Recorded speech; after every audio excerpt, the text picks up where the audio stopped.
Bonjour à toutes et à tous et bienvenue sur la chaîne des utilisateurs de Gathering Tools. Aujourd'hui, je vais vous montrer comment utiliser l'API de Gathering Tools pour automatiser l'exécution d'actions à partir d'un script PowerShell. Ce sera le premier chapitre d'une série de vidéos qui détailleront l'ensemble des fonctionnalités d'automatisation de GT. Alors, pour être sûr de ne rien rater, comme d'habitude, n'hésitez pas à vous abonner et n'oubliez pas de cocher les notifications.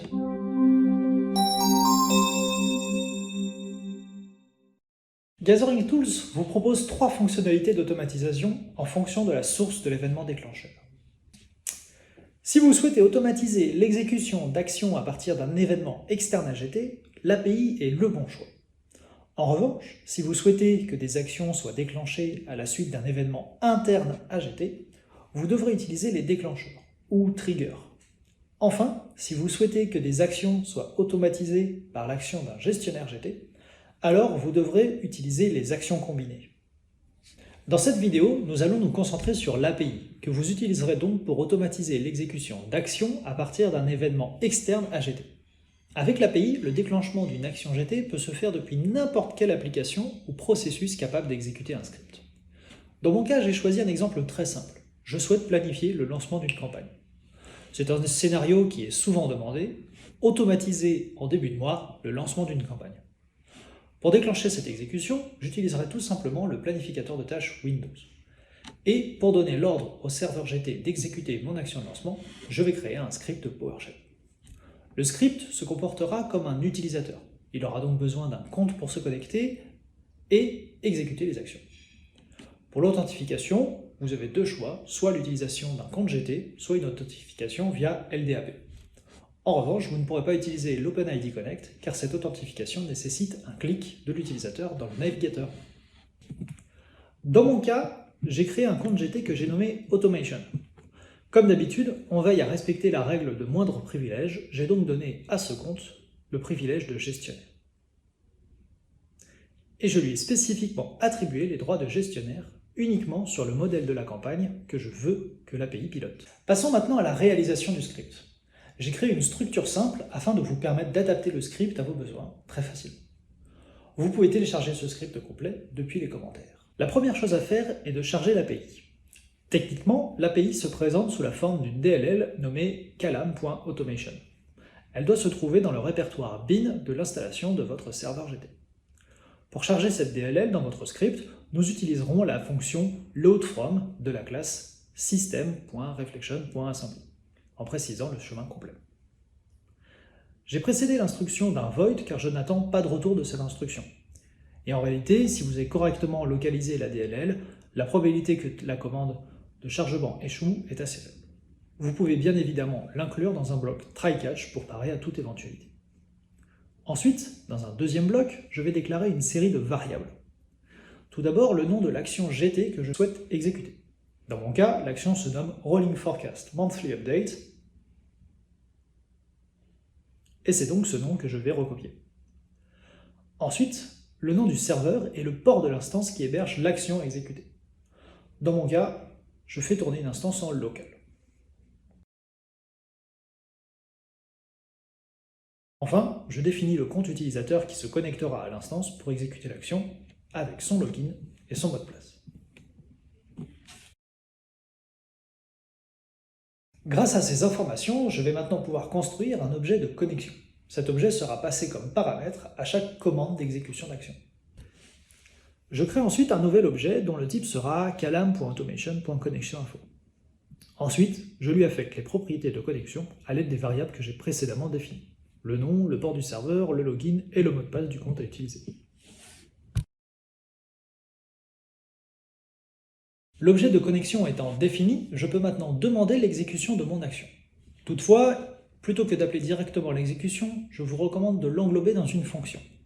Cela permettra de gérer en un seul appel l'exécution proprement dite et la gestion des erreurs. Je vais donc créer une fonction CampaignLaunch qui n'acceptera qu'un seul paramètre, le nom de l'action exécutée.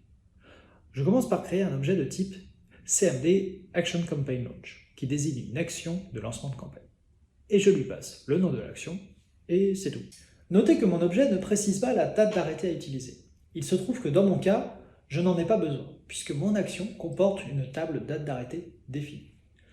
Si ce n'était pas le cas, j'aurais dû fournir la date d'arrêté dans l'objet CMDActionCampaignLaunch en utilisant la propriété statementDate. Maintenant que mon objet est créé, je n'ai plus qu'à implémenter la gestion d'erreurs avec un bloc try-catch. Je positionne mon try. Je vais appeler l'exécution de ma commande et je stocke le résultat dans la variable result. La méthode execute attend 3 paramètres. Les informations de connexion que j'ai définies dans la variable connectionInfo, un booléen définissant si on attend la fin de l'exécution de l'action. Ici, je l'ai mis à true car je veux effectivement atteindre la fin pour connaître le résultat. Troisièmement, un entier déterminant le délai d'attente en minutes. Dans mon cas, 5 minutes est un délai largement suffisant. Une fois l'action exécutée, je lis le statut du résultat. S'il vaut wait timeout, c'est que l'action n'a pas pu se terminer après le délai d'attente. Dans ce cas, j'affiche un message de timeout et je donne le résultat complet. Deuxième erreur que je peux intercepter, une erreur liée à l'action. Dans ce cas, je vais intercepter une exception de type iActionException. Et je vais ensuite renvoyer son champ ActionResult pour connaître le statut de l'action ainsi que les erreurs éventuelles. Troisième type d'erreur à gérer, les erreurs liées non pas directement à l'action, mais à la commande elle-même, si par exemple le login de l'utilisateur est invalide. Je crée donc un nouveau catch pour intercepter les exceptions de type iCommandException, et je vais renvoyer son champ CommandResult pour afficher le statut et les éventuelles erreurs. Enfin, j'ajoute un dernier catch pour intercepter toute autre erreur remontée par le PowerShell. Cela se fait très simplement en ajoutant un catch, SystemException. Voilà, à présent, tous les contextes d'erreur sont couverts. Je ferme donc mon bloc try-catch et je ferme également ma fonction campaignLaunch. Dernière étape, je n'ai plus qu'à appeler ma fonction avec comme seul paramètre le nom de l'action que j'ai défini plus haut. Mon script est à présent terminé, je n'ai plus qu'à le tester. Pour cela, je l'exécute. Et une fois l'exécution terminée, PowerShell affiche tous les champs de la propriété ActionResult. Son ID interne, son statut, elle est donc bien terminée. Le code d'erreur est à 0 car il n'y a pas d'erreur, et il n'y aura pas non plus de message d'erreur ni de warning. Tout s'est donc bien déroulé, je vais maintenant tester la gestion des erreurs. Je vais tout d'abord tester une erreur de commande, en spécifiant un login invalide. Pour cela, je vais simplement ajouter un dièse à la fin de mon login. J'exécute ensuite le script et j'obtiens une erreur de commande avec un code d'erreur 3001. Le code 3001 indique que la ressource demandée n'existe pas. C'est bien mon cas ici car le login n'existe pas. Et le message d'erreur indique bien que l'utilisateur automation dièse ou le password est invalide. Bien, je vais donc corriger mon login. Et ensuite, je vais tester une erreur d'action. Pour cela, je vais modifier mon action afin qu'elle ne puisse plus fonctionner. Pour faire simple, je vais simplement remplacer ma relation d'affectation par une vue qui ne contient pas l'axe de liaison. Et maintenant, si je lance le script, j'obtiens bien une action exception, avec le message d'erreur colonne non valide. Pour terminer, je vais tester la gestion des autres erreurs hors GT. Ces erreurs doivent renvoyer le message unexpected error et le message d'erreur associé. Pour l'exemple, je vais spécifier un numéro de port erroné, afin que la connexion au serveur échoue. Je vais spécifier le port 3050 au lieu de 3000.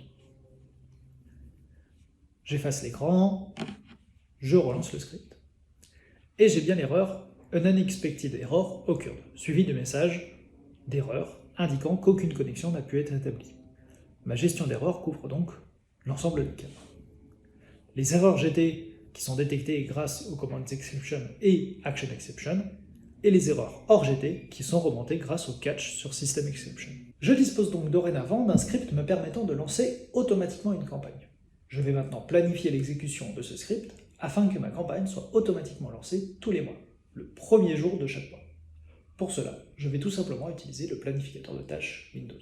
Premièrement, je crée une nouvelle tâche que je vais appeler « Publication du reporting mensuel ». Ensuite, je vérifie que l'utilisateur et les droits sont corrects. Je vais ensuite dans l'onglet « Déclencheur » et je crée un nouveau déclencheur. C'est ici que je vais paramétrer ma planification. Je veux que celle-ci soit exécutée chaque mois,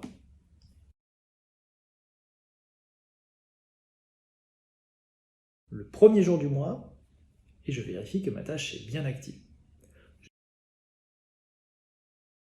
Je clique sur OK et c'est fini.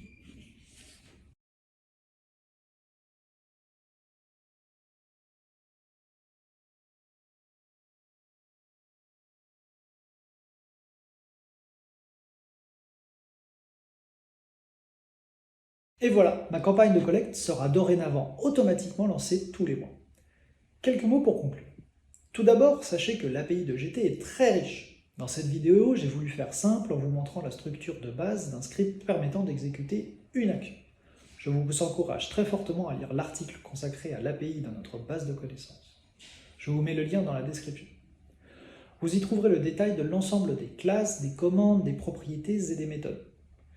Et cela vous permettra d'aller bien plus loin que ce que nous avons vu ici. Par exemple, maintenant que vous savez automatiser un lancement de campagne, je vous encourage à créer un script similaire pour automatiser l'intégration des réponses. Vous verrez, il n'y a pas beaucoup d'éléments à modifier. Enfin, dernier point. J'ai insisté sur la gestion des erreurs dans le script afin que PowerShell intercepte toute erreur qui ne pourrait se produire. N'oubliez pas que lorsqu'une erreur se produit, elle se retrouve également dans la log. Merci, c'est tout pour aujourd'hui. J'espère que cette vidéo vous aura permis de bien comprendre la structure de l'API de GatheringTools.